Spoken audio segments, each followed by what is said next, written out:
Welcome to another episode of SavageTimeTV. I'm your host, A.B Brizzly, and today I have special guest with me, Andrew Bloom. It's a great day. We're here Monday on 333 Peter Street Station, City of Ink. We're going to get right into it, man. How was your holidays? It was great. I went to Texas. Okay, so Yeah. you got out of the city, went down to Texas. Yeah, my sister lives there, so Okay. we all met up there. My cousin met us there from LA, and we ate a lot of food. Okay, that's always good. That's always good. Food out there is so good. Yeah, I haven't been out to Texas, but I hear the food is ridiculous. It's ridiculous. Absolutely ridiculous. But back in the ATL, first thing first, where are you from, man? Originally, I'm actually from Marietta. I was born in Atlanta, technically, but Okay. was raised in Marietta. okay, so Yeah. you're from the north side. Okay, I just got out here to Atlanta. I've been to Marietta. That's a very interesting. It's very interesting. It's like a little city almost. Got the square and all that. It's like I was actually telling Mercury on the way up here, like one thing about Atlanta is like the suburbs are very developed. Like you kind of don't have to be in the city if you don't want to. Yep. So could you talk about how just coming up in Marietta, how that shaped you so far, influences had on you, if any? Definitely. Marietta was, in a practical sense, an amazing place to grow up. I consider myself very lucky. You know, my parents really valued education and really pushed us to like excel in academics. So I always had that around me. I went to a math and science magnet school Okay, in Marietta, so I was doing math and science. that's it. Well, that was the just the focus. that's the Yeah, focus. the Dang, I focus can of the only program imagine. was and I know that was so I was challenging. around very, very, very smart people in high school. Okay, Because our program was like, people from all over the county would come to this math and science program. okay, But I really like Marietta, you know, obviously very safe, very controlled environment. You know, just the normal things you do, sports, and then go to school. I did a lot of church in high school. okay. Yeah, So- I read. We're definitely gonna talk about that. I read all about it. You definitely had some interesting things going on. So you say you went to a magnet school, a lot of math and science. So that makes me want to ask, why art? How'd you get into this art bag? When you were growing up, it seems you were heavily influenced in academia. So what made you almost completely switch, take a 180 and get into art? Well, I consider art as really what I'm supposed to do, you know, because I look back on my life and it was always expressing itself. So when I went to that math and science program, I actually gravitated more towards art electives. That was my favorite part. So I started doing film photography. I was painting a little bit. And that always piqued my interest, you know, even from that age. So I feel like the academics was a lot of following what I felt I was supposed to do, like from my parents and my sister. Okay. So I was like, okay, I need to do this stuff in math and science, but then really as time revealed, I'm more... You were more with the art? Did your parents, were they accepting of that? Were they kind of abrasive to it? Because, you know, everybody's had or I've heard of someone, maybe their parents, they want you to do certain things. And it's not because maybe they don't want you to, they just want the best for you. Right. You know, so maybe they wanted you to become a doctor, a lawyer. So when you started showing that you were interested in this art, how did they react to it? Well, it's a little complex because my first really expression of it was music. Okay. I was playing in the band in middle school. I was playing clarinet. Okay. And then my friend invited me to church, right? And at that time, that's when the churches were starting like playing rock music, essentially. And so I went and I saw they had a drummer and they had a rock band at this church. And I was like, I want to do that. So that's because at that time, that's way cooler, you know? Do I want to play this clarinet, this weird little wood tube, or do I want to play the drums? I'm like, no brainer, I want to play the drums. Definitely always go drums over clarinet for sure. This seems so much cooler. So then that was my introduction into the church. So to my parents, I think my choice of religion at that time was matched with my choice to go an alternate route. So it was hard to delineate for them, I think, especially my father, because they have no familiarity with Christianity. Right. Okay. And so they probably saw their son as, okay, he's trying this religion thing out, but now he wants to go do music. They're like, God, he's really going. You were going just like a double whammy almost. Yeah, so it was a really strange like experience, you know, because back then with religion, I'm like going through such a transformation through what I believe and all that. But back then it's kind of like, I remember my parents being, my dad being kind of against me getting baptized. But the messaging that I was receiving then from the church was, well, that is a opposition to God himself, God's plan. You know, that's a work of the enemy to have someone come against your decision to be baptized. But now as I'm older, I understand what he might have been feeling. For sure. Yeah, that's definitely I definitely grew up in the church, and it can definitely cause extra internal conflict, to say the least. So what came first for you with well, you said the music. So let's get into that. We're gonna get right into that. 987, man. I told you about it. I liked the album. It was pretty awesome. Can you tell me the influence for it, where you drew from that to create that? Yeah. So that album, also with my music, that was my first. So I made Christian music most of my life, and then, but it's kind of the same thing where I started realizing my interests go so much broader than this one way of saying things. And we can do a whole other interview about Christian music, but it's essentially a formula that does not address the normal parts of life. It's actually, in my opinion, it's recycled ideas that the mass population of Christianity engages with and pays for, because it's kind of like they provide this spiritual experience. But if you really look at the language of Christian music, it's all the same messages repeated over and over and over again, repackaged and sold. In my opinion, it's cheap. I would admit that. It leaves people ill-equipped, because if all the songs are going, this is my relationship with Jesus, fire fall down, I love you, you love me, but it doesn't talk about things like integrity, respect, dignity, thinking about people's dignity. Like, to me, it don't add up. You're right. Yeah, it's usually what happens with definitely with Christianity. I share your sentiments. I was reading your blog, and I read the escaping Christianity, and I was like, I know exactly what he's talking about. It's like it just simply doesn't add up, and it's like you keep doing it over and over. You know, you try to do maybe a different formula, and it's like every time I do this, it does not add up, and it can definitely create what you're talking about. And I've never heard it from a Christian music. I never thought about that. I never thought about the messages in Christian music, honestly. Because it can get really, like you said, it doesn't add up. So well, if you look at like Christian music, just follow the messaging. The original, like all the hymns and stuff, it was more about God, what God is like, more about maybe his bigness or seeing him in nature. But if you look at the music now, the focus is really on the self. All the songs are you've made a way for me. You've made a way, or you will give me the desires of my heart. And it's only, to me, it's obvious that it's reflective of the culture in America. And I don't know, we could get a lot into that, but let's talk about this music, which I'm much more excited about personally. This music, the 987, was a response to the feeling of love. I feel like I experienced that in 2020, and not that it was supposed to work out with this person, but it was definitely a different feeling. So 987 was my exploration of what I would consider something very pure. Okay. Yeah. So you definitely learned a lesson with it. Maybe it wasn't supposed to be forever, but you definitely came out of it and learned something. That's all we can hope for, though, with the interactions, you know. What's your favorite song off the album?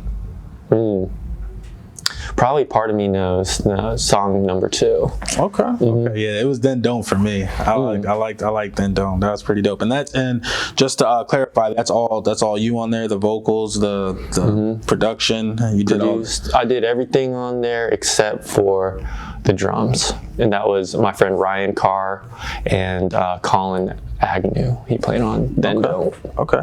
And I thought the cover art was pretty interesting as well. Yeah. Could you explain the cover art? Oh yeah. So that's done by my friend Ariel. I didn't draw that. Ariel Zotnek. Shout out. Prosciutto, baby. So the artwork, if you followed, there were 3 singles and then the final artwork that you'll see right now on the internet, but it has 2 drawings of me, and the album art tells a story of becoming friends with yourself. If you see the 2 characters, they're interacting, and that's how I felt with myself coming out of, in a lot of ways, coming out of religion, but also just kind of growing up, trying to find out who I am, what I'm meant to do, and becoming friends with that person, because I had always been at war with that person. Right. And so the album art is a narrative of 2 characters. One is trying to garden something, and someone comes along and sees what he's trying to do, and they eventually go in on it together and help each other. And then when it grows, they are bound by that experience. So that's how I felt like I was learning to relate to myself. Okay. All right. Well, I like that there's actually a meaning behind your cover art. It's a lot. It's a lot. I was trying to figure it out. I was looking at it. I was like, I could definitely getting the embracing of 2 people. So that's why I thought at first too, it was something coming together. So it was dope. I really liked the album, man. Why the bass? Why the bass guitar? The bass? Why do I like it? Yeah. Oh man. Okay, the bass is awesome because I feel like the bass requires a lot more thought in a lot of ways. Like you have to think about, because I'm used to playing melodic instruments, so when you think about guitar and piano, you're thinking about notes. But I think bass is more important, I think, to think about timing, which is always hard. Because you can't if you do too much crazy stuff on bass, then you're not playing the bass, you're playing the guitar.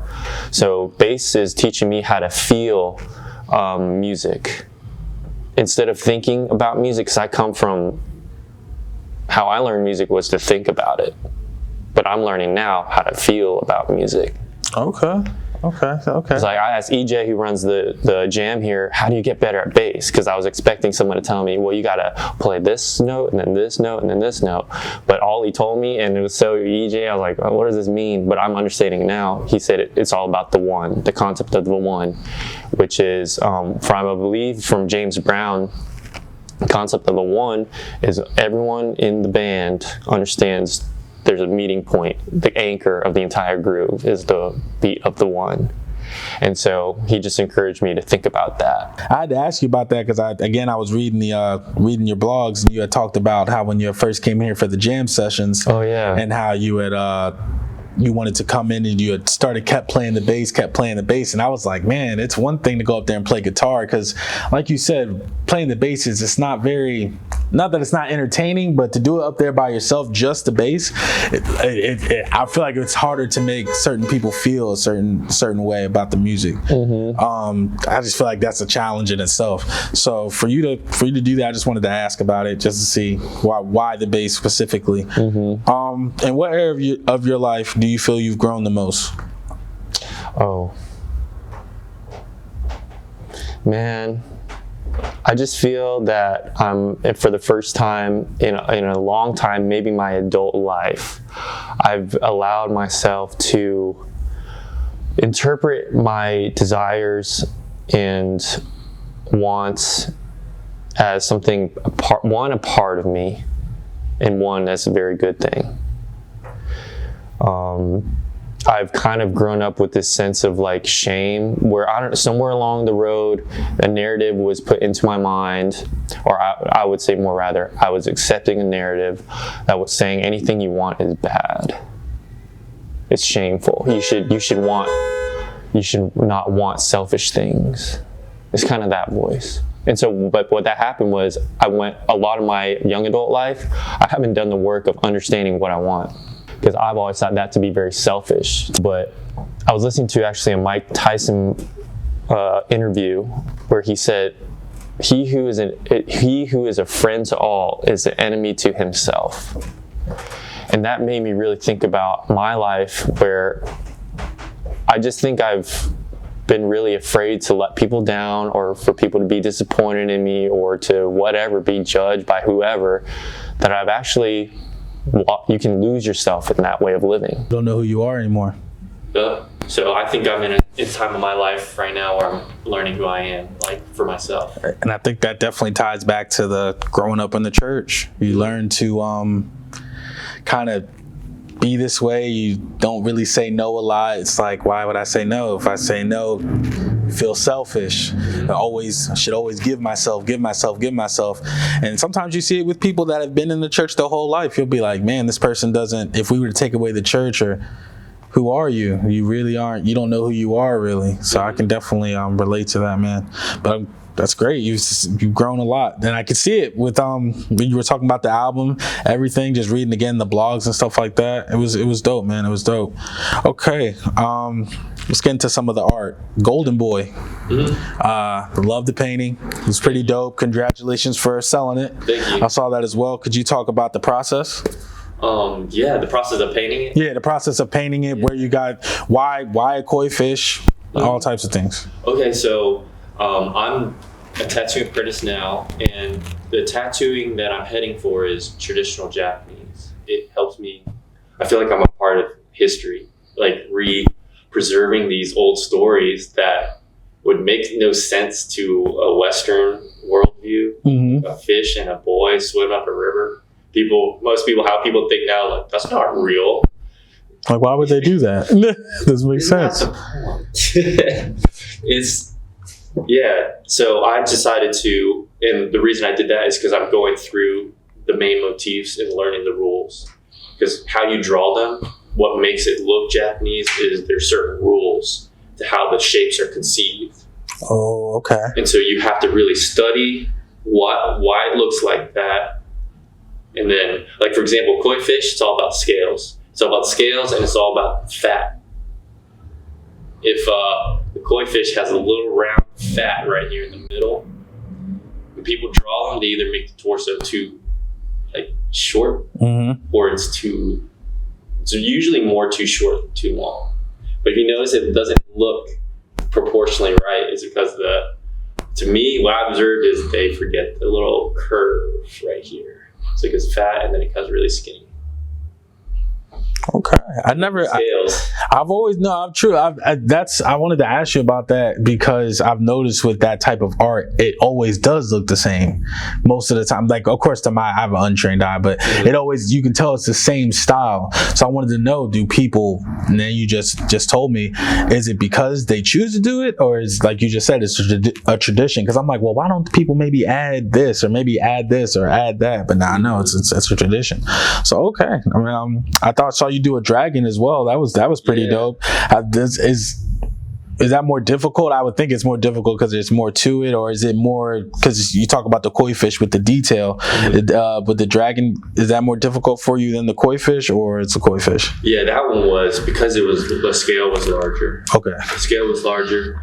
The dragon feels a lot more like a longer process because you have to weave and design his whole body because he's very long. So koi fish, you have just the fish. And you usually design the background or whatever to interact with it. But the dragon, you got to draw that thing out, make sure every curve. It's like ratios, if the curve's too sharp, then it looks weird. It won't flow. So you have to make sure all the curves are. Okay. Makes sense. Okay. So obviously you've always been gifted with music and the arts. I've always thought tattooing as something that's truly, because it's not the same thing as a barber, but I always say, like, if you mess up, it's like permanent. Like, you can't, like, take it back. What has challenged you? What has challenged you the most of learning tattooing and being a tattoo apprentice? The hardest thing was accepting that you need to hurt the person. Really? Yeah. Explain that. What I didn't think of is you're stretching someone's skin and you're putting a needle in. You see it. You literally watch you're stabbing the skin. And so a dynamic that I was not aware of or didn't even think about was the difference between a canvas and human. It hurts the person. And sometimes you can tell that it does. And so for a long time, I'm getting a lot better at this now, was I realized I wasn't going deep enough. So I had to redo all my lines like 3 times because they weren't going deep enough. But what happens with that is you traumatize the skin even more. So it's better to just hurt them the first time. Dang. I never thought about this aspect. Like, I'm sitting here like, well, yeah, you're right. I guess you would, because I'm thinking like, man, it might be hard to deal with somebody every time you touch them. They're like, they're crying inside. You can tell, but it's like, you want this, right? But it's like, you're basically dealing pain out, but in art. You want to be sensitive to them, but I'm learning, and what people who've done it more will tell me, is just focus on the art. You know, they've chosen to come get this. They know it's gonna hurt. So you don't gotta be like, okay, we can take a break. You just like. Now they got numbing cream, right? Like, I've seen the. Yeah, they got numbing cream. Yeah, we're all good, guys. We got numbing cream. Do you guys look down on people that use numbing cream first? No, not at all. No, because I'm like, because sometimes I have a couple of tattoos, and I'm like, man, I guess a part of the art is taking the pain, but it's like, you could just get some numbing cream and I know, knock it out. You know? I'm not saying anything wrong with numbing cream, but people have been doing this for hundreds and hundreds and hundreds of years with that. That's why I'm such a tradition person. I got you. You know what I mean? I wouldn't use it because, I don't know. Like, you feel like the pain is almost a part of it. It's part of it. It's like, you gotta, I feel you appreciate it. You definitely, I think, would appreciate it more because of the pain, for sure. You don't forget it. So you do the traditional Japanese art, and I saw that you had recently did a realistic type of tattoo. Does the changing in the styles, is that difficult, even though it's a stencil? Like, because I know you put it on there first, then you do it. Is the changing of the styles still something that you have to like prep for, or is it just following the lines really? It's following the lines. Really, right now I'm in a technical stage, because I'm still not at a point with tattooing where I know the rules well enough to break them and create a style. Okay. So my main focus is designing a really pleasing design, and then almost the other 50% of the effort is still executing it technically as good as possible. So one pass through line, it should be solid. It should look confident, because when you zoom out, you can tell the confidence of the tattoo, at least for me. One thing I wanted to talk about with all the artists are NFTs. I don't know if you heard about it, if you know what they are, but okay, so you're good, so you know. How do you feel about NFTs? How is it going to affect art?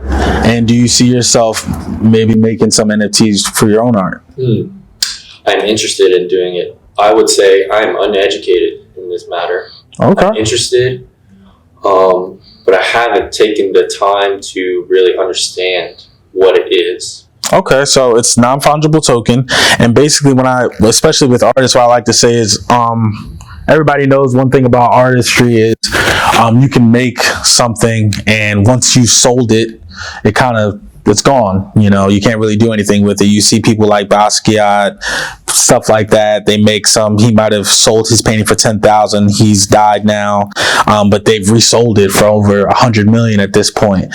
Unfortunately, his family didn't. They don't get money basically. With NFTs, what that allows you guys to do is, say you take Golden Boy, you make it an NFT. It's the original one of one. It can also be traced back to you. There's always a record that is held electronically at this point. So now, once you sell it and somebody else sells it, now you get a percentage of it every single time it sells, instead of just that first time.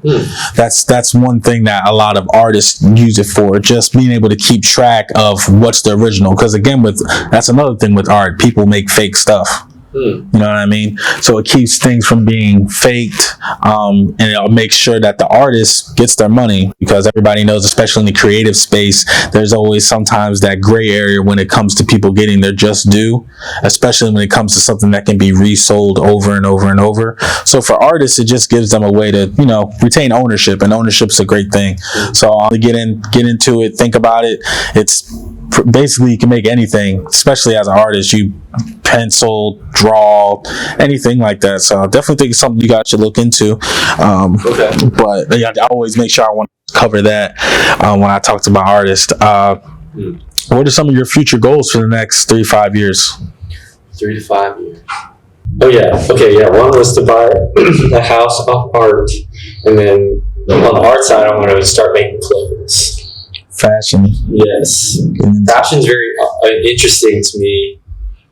Well, I just feel like I'm in such an awakening of like what, because from my I guess past chapter of life, my way of thinking was material. That's all very material. Why, if you're into fashion, you're into material. Yeah, yeah, you could say a little vain, a little. Yeah, I definitely see what you mean. Definitely see what you mean there. That is, you can be into material things buying H&M. It's about why are you doing it. Everybody definitely has a different why when it comes to fashion, for sure. Yeah, and my thinking with fashion is, well, if one of my broad mission statements is to help model to Asian Americans alternate lifestyle, alternate path. When I was growing up, I knew 0 people, literally 0, that looked like me, that were doing art, that were doing music, that were outspoken about their experiences as Asian people. 0 people. So I'm thinking, how can I use art to basically model or show dignity, essentially. Dignity for Asian people, young men, Asian young men. I know a lot of our culture, some of the base values of Asian culture, when you mix it into America, these people really struggle. Because Asians, a lot of times, are taught to defer. We're very respectful. When you come into a room, you don't want to be the center of attention. Asian people are thinking, we are in this room. But when you're in an American environment and you live like that, you're never heard. Never. Squeaky oil gets the grease, as someone once told me back in the day. Mm-hmm. And if you come in and just nobody says nothing, you won't get nothing. Exactly. And that could definitely be a clash. I can see that for sure. Mm-hmm. And you want to show other Asians, because I can definitely understand that. You want to show other Asians you can do this, you can do that. You don't have to do 1, 2, 3. Mm-hmm. You can do what you want, do what you feel. Yes. Yeah. Okay. Speak your mind. You know? That's dope, man. That's dope. I like that. And buying a house off the art, that's definitely a dope goal. I want to do that as well. Definitely use the art to get a nice house. Mm-hmm. Another thing I always want to talk about in my interviews is mental health. It's not talked about enough. Could you tell me your definition of mental health and how you keep yourself on the up and up? That is a great question. I think, man, I would say I've experienced depression and anxiety. I changed my language now to, I don't say that I am anxiety, or I don't take those things on as identities. Because I don't believe in a victim mentality. However, I'm very cautious because I don't want to be insensitive, but coming from the culture that I feel like I'm evolving from and questioning. Mm-hmm. I think mental health and anxiety in that culture, only in what I've experienced, I felt was,